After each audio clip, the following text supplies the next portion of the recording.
Hewlett Packard has announced that its one-time restructuring is going to take a little more time, with more costs and more layoffs. And it could all help CEO Meg Whitman make more.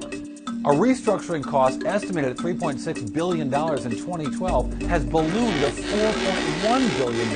That's $500 million more. And 29,000 layoffs, that could hit 50,000. But what is restructuring? Well, first let's take a look at business as usual. Let's call it structuring, right? Structuring is the cost of building a business. You have a new idea, you hire someone to build it. Maybe it's awesome, but maybe it becomes obsolete. Maybe it fails. So you shut down the project and you lay off the someone. That's business, right? But restructuring? Well, when a company restructures, it suggests that the shutting down of the project and the laying off of the someone is one time in nature. It really doesn't count.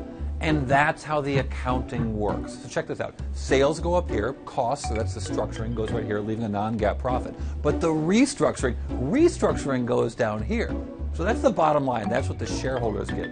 But the non-GAAP profit is unaffected. The more costs a company can move from here down to here, the bigger the adjusted profit. Then there's the bonus question. In the last 3 years, Meg Whitman has received $50 million from Hewlett Packard, a $4 million bonus last year.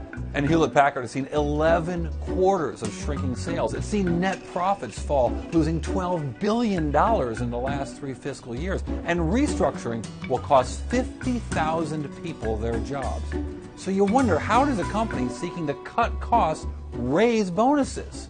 Buried in HP's SEC filings is a laudatory note. A quarter of Whitman's annual incentive plan is based on bottom line financial performance. But the bottom line financial performance is defined as this, non-GAAP profits, not the bottom line. So the more costs Meg Whitman can move from here down to here, the bigger the non-GAAP profit and the bigger her bonus.